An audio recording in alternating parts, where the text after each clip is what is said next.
ሀገር በተስፋና በስጋት መካከል ናት። የለውጥና የጥርጣሬ ንፋስ በየማዕዘኑ እየነፈሰ ነው። ወራቱ የሐምሌ ወር፣ ሰዓቱ ደግሞ ጠዋት ነው።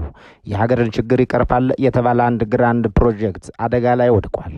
ልማት የግለሰብ ይመስል መንግስት ሲቀያየር በጅምር የሚቀሩ ልማቶች አያሌ ናቸው። ይህ ፕሮጀክት ግን ተጀምሯልና ማለቅ አለበት። ግን እንዴት? የፕሮጀክቱ የበላይ አስተባባሪዎች አኮርፈዋል ወይም እልም ያለ ስርቆት ውስጥ ናቸው። ሁኔታውን ህዝቡ ማወቅ አለበት። ፕሮጀክቱም ገንዘቡም የህዝብ ነውና ህዝብ የማወቅ መብት አለው። ሐምሌ 19 የፕሮጀክቱ ስራ አስኪያጅ ሁኔታውን ይፋ ለማድረግ ራቫፎር መኪናውን ወደ ኢትዮጵያ ቴሌቪዥን ነዳው። ይህን የሰሙ የሀገር ጠላቶች ደግሞ ሳይጋለጡ መቅደም ነበረባቸውና ክትትላቸውን ጀመሩ። አሁን ገዳይና ሟች፣ አልሚና አጥፊ፣ አርበኛና ባንዳ ፊትና ኋላ ሆነው እያሽከረከሩ ናቸው። ሟት አንዳች ነገር ይከብዶታል። አንዲት መኪና ከቤቱ ጀምሮ እየተከተለችው ነው። ሲታጠፍ ትጣጠፋለች፣ ሲዞር ትዞራለች፣ ሲቆም ትቆማለች። በኋላ ላይ መኪኖቹ ተበራከቱ። እሱ የለያቸው ግን ሁለት ብቻ እንደነበሩ በስልኩ ውስጥ የተገኙ መረጃዎች ይናገራሉ። ሁኔታውን ኢቲቪ ለሚጠብቁት ሙያተኞች ማሳወቅ አልፈለገም። መረጃ የወጣ የት እንደሆነ አይታወቅም። ማንንም ማመን ማንንም መስማት አይቻልም። እንደሚበላ ያውቀዋል። የነበረው አማራጭ ስልክ ደውሎ ቤተሰቦቹን ልጆቹንና ሚስቱን ብሎም ያች የደከመላት ሀገሩን መሰናበት ነው። ያንም አደረገው። መኪናዋ አሁንም መሽከርከሯን አላቆመችም። ትንቅንቁ ከጊዜ ጋር ነውና በጊዜ ሰው የሚሳደዱ የጊዜ ሟች አሁንም እየነዳ ነው። ወደ መጨረሻዋ መዳረሻው ለመድረስ በግምት 400 ሜትር ገደማ ሲቀሩት ነገሮች ፍጥነታቸው ጨመረ። መስቀል አደባባይ በስፍራው የነበሩ የደህንነት ካሜራዎች ለእድሳ በሚል ተነስተዋል። የትራፊክ መብራቱ ቆም የሚል ቀይ ብርሃን አበራ። ያ ቀይ ብርሃን ለተሳዳጁ ስራ አስኪያጅ የመጨረሻው ምልክት ነበር። ከዚያች ሰዓት በኋላ ያን ምልክትም መስቀል አደባባይንም ስውር ነፍሰ ገዳዮችንም አላያቸውም። ምክንያቱም ያ ቀይ መብራት ጠፍቶ ቢጫ ከዚያም አረንጓዴ መብራት ሳይበራ በፊት የስራ አስኪያጁ ህይወት ህዋሱ ቀጥ ማለት ነበረበት። ሲከታተሉት የነበሩ መኪኖች በግራና በቀኝ የመኪኖች ስፖክ የተነካካ በሚመስል እኩል ቅርበት አጅበውት ቆመዋል። የተዘጋው የመኪኖች መስኮት ተከፈተ። ሟችና ገዳይ ለመጀመሪያ ጊዜ ተያዩ። ይተዋወቃሉ። ገዳይ አንዲት ኮልት ሽጉጥ አወጣና ጊዜ ሳያጠፋ ቃታዋን ሳባት። ያች ኮልት ጥይት በሟች ግራ ጆሮ ገብታ በቀኝ ወጣች። ነገሮች የዚህን ያክል ቀላልም ከባድም አስቸጋሪም ውስብስብም ነበሩ አልነበሩምም። አሁን አረንጓዴው የትራፊክ መብራት በርቷል። ከአንዲት ራቫፎር መኪና በስተቀር ጊዜና ነፍስ ያላቸው መኪኖቻቸውን ይዘው መክነፋቸውን ቀጠሉ። የኢትዮጵያን ህዝብ የዘመናት ህልም በክንዱ የተሸከመ አንድ ሰው ታሪክ በአንድ ቅጽበት ወደ ማይመለስ ጨለማ ውስጥ ተቀየረ። ኢንጂነሩ በዚህ መልኩ ተገደለ። ውድ የበራፍ ቲቪ ቤተሰቦች ወይ ለመሆኑ ኢንጂነር ስመኘው በቀለን ማን ገደላቸው? የተባለው ጉዳይ አልሰማሁትም። ያው ኦርጋናይዝ አድርጉና ግድቡ ላይ መጣችሁ የበለጠ መረጃ ማግኘት ትችላላችሁ። ኦርጋናይዝ ሆናችሁ በመንግስት ኮሚኒኬሽን ቢሮ በኩል ኮሚኒኬት አድርጉኝ፣ አግባብ ያለውን ምላሽ እሰጣለሁ። እኔ ይሄንን አላወቅኩም። ፕሮጀክት ማኔጅመንት ነው፣ ማኔጀር ነኝ። ያው ስራው እየተሰራ ነው።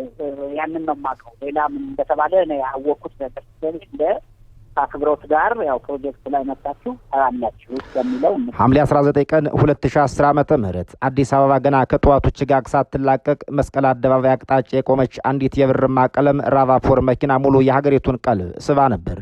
በመኪና ውስጥ የአሽከርካሪ ወንበር ላይ ተደግፎ የተገኘው አካል ተራ መንገደኛ ወይም ተራ ባለስልጣን አልነበረም። እርሱ የኢትዮጵያ ህዳሴ ግድብ መሐንዲስ፣ የጭቁን ኢትዮጵያውያን የብርሃን ተስፋ፣ የህዝቡ የኩራትን የተስፋ ምልክት፣ ያን ሰማያዊውን የሥራ ልብሱን ለብሶ ቀን ከሌሊት በጉባ በረሃ ሲተጋ የነበረው ኢንጂነር ስመኘው በቀለ ነበር። የዚህ ታላቅ መሐንዲስ ህልፈት ከተሰማበት ሰከንድ ጀምሮ በኢትዮጵያ ምድር ላይ የተፈጠረው ድንጋጤ፣ ሐዘንና ጥርጣሬ እስካሁን ድረስ የብዙዎችን አእምሮ የሚሞግት የዘመናችን ትልቁ ሚስጥር ሆኖ ይገኛል። ኢንጂነር ስመኘው በቀለ ማን ነበር ለሚለው ጥያቄ ምላሽ ከስሙ ይጀምራል። በ1957 ዓመተ ምህረት በሰሜን ጎንደር ዞን ማክሰኝት በተባለች ቦታ የተወለደው ስመኘው ትምህርቱን በከፍተኛ ውጤት አጠናቆ የኃይል ማመንጫ ዘርፍን የተቀላቀለ ብሎ አእምሮ የነበረው መሐንዲስ ነበር። በኢትዮጵያ የኤሌክትሪክ ኃይል ኮርፖሬሽን ውስጥ በበርካታ ዓመታት በአሰልጣኝነት በክፍል መሐንዲስነትና በፕሮጀክት አስተባባሪነት የሰራ ሲሆን በተለይም የግቤ 1 እና የግቤ 2 የኃይል ማመንጫ ፕሮጀክቶችን በብቃት በመምራቱ ትልቅ ሙያዊ አክብሮት አትርፎ ነበር።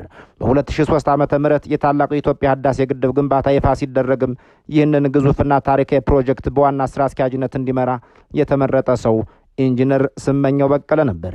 ስመኘው በቀለ ለኢትዮጵያውያን ተራ ፕሮጀክት መሪ አልነበረም።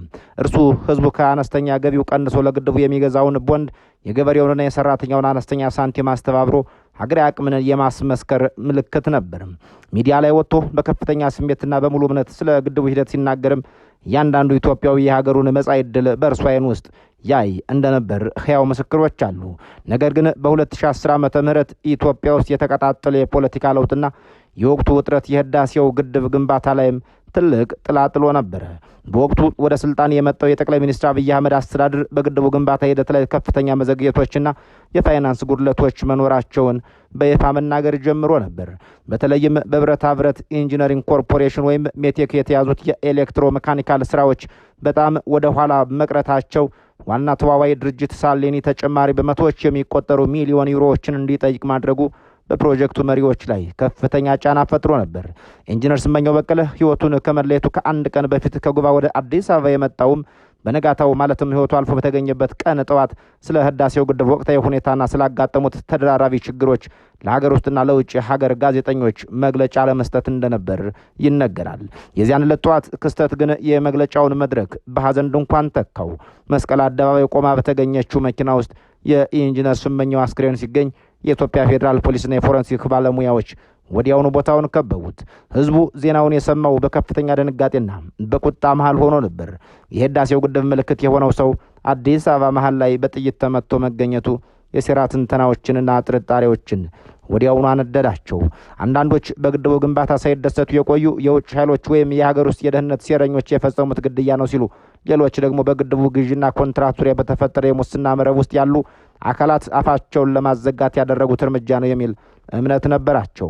የኢትዮጵያ ፌዴራል ፖሊስ ኮሚሽን በወቅቱ በኮሚሽነር ዘይኑ ጀማል ይመራ የነበረው ተቋም ሰፊ የምርመራ ስራ ማካሄዱን አስታወቀ። የውጭ ሀገር የፎረንሲክ ባለሙያዎችና የቴክኖሎጂ አጋዞች ሳይቀሩ የተሳተፉበት ነው የተባለው ያ ምርመራ ለሳምንታት ከቆየ በኋላ ጳጉሜ 2 ቀን 2010 ዓ.ም ይፋ ሆነ።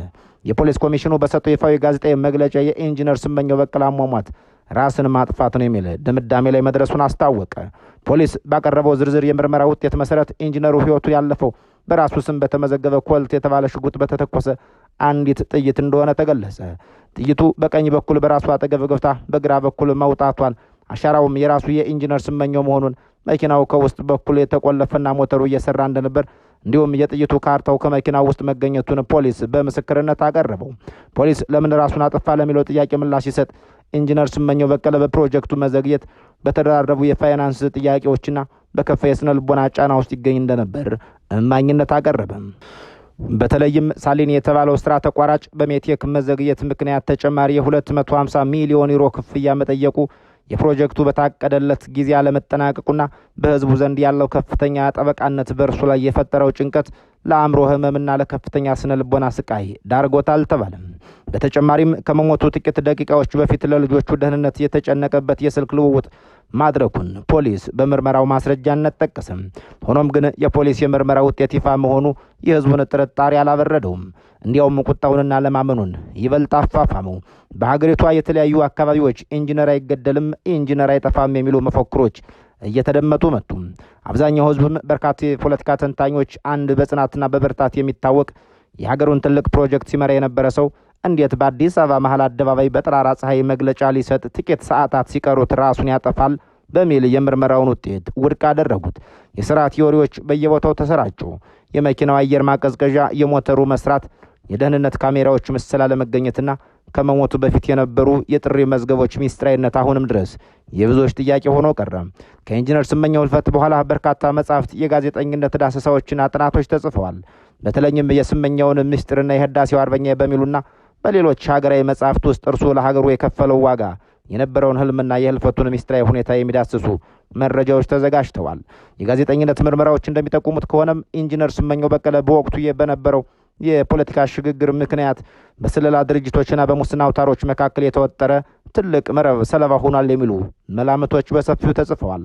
የተለያዩ የፖለቲካ ተንታኞችና የቀድሞው የመንግስት ባለስልጣናት በኋላ ላይ በሰጧቸው ቃለ መጠይቆች የኢንጂነር ስመኘው ህልፈት ተራ የራስ ማጥፋት ክስተት ሳይሆን በሀገሪቱ የስልጣንና የኢኮኖሚ የበላይነት ፍልሚያ ውስጥ የተፈጸመ ታላቅ ሀገራዊ አደጋ እንደሆነ ይሞግታሉ። የኢትዮጵያ መንግስት ምላሽ በወቅቱ በሁለት መልክ የተገለጸ ነበር። በይፋዊ ደረጃ የፌዴራል ፖሊስ የምርመራ ውጤት መቀበልና ለኢንጂነሩ ብሔራዊ የክብር ሽኝት ማድረግ ሲሆን፣ በሌላ በኩል ደግሞ የህዳሴው ግድብ አስተዳደር ሙሉ በሙሉ ማዋቀር የሚሰኙ ነበሩ። በቅድስት ሥላሴ ካቴድራል በተፈጸመው ታላቅ የቀብር ስነ ስርዓት ላይ በ10 ሺዎች የሚቆጠሩ የከተማዋ ነዋሪዎች፣ የሀገሪቷ ከፍተኛ አመራሮች በተገኙበት እርሱ ለሀገሩ ያበረከተው አስተዋጽኦ በከፍተኛ ደረጃ ተወደሰ። ከእርሱ ህልፈት በኋላ መንግስት የህዳሴውን ግድብ ግንባታ ፈጣንና ውጤታማ ለማድረግ በሚል ሜቴክን ከፕሮጀክቱ በማስወጣት ለሌሎች ዓለም አቀፍ ኩባንያዎች ኮንትራቱን ሰጠው። ኢንጂነር ክፍሌም ሆርኖንም በዋና ስራ አስኪያጅነት በመሾም ፕሮጀክቱ እንዲቀጥል አደረገ። ኢንጂነር ስመኘው በቀለ ያላየውን የህዳሴ ግድብ የመጀመሪያ የውሃ ሙሌትና የኃይል ማመንጨት ጅምር ሀገሪቷ ከዓመታት በኋላ በእርግጥ አይታዋለች። ነገር ግን እርሱ የታገለለትና ህይወቱን የሰጠበት ይህ ግዙፍ ፕሮጀክት ወንዙ ላይ ሲገደብ የእርሱ አሟሟት ሚስጥር ግን አሁንም በህዝብ ልብ ውስጥ ያልተፈታ እንቆቅልሽ ሆኖ እየኖረ ነው። መንግስት የሰጠው የራስ ማጥፋት ድምዳሜና ህዝቡ ያለው አልቀበልም ባይነት በኢትዮጵያ ዘመናዊ ታሪክ ሂደት ውስጥ ትልቁ አሻራ ጥሎ አልፏል። ኢንጂነር ስመኘው በቀለ የሞተበት ምክንያት ምንም ይሁን ምን እርሱ ለሀገሩ እድገትና ለህዝቡ ኩራት ያሳየው ቁርጠኝነት በታሪክ መዝገብ ላይ በወርቅ የተጻፈና በኢትዮጵያውያን ዘንድ ለዘላለም የሚታወስ ታላቅ ሀገራዊ ባለውለታ ሆኖ መኖሩ ግን አይቀሬ ነው። ለዛሬ በዚህ አበቃን። የእናንተን ጻፉልን። ሰናይ ጊዜ የተመኘን በዚህ እንሰናበታለን።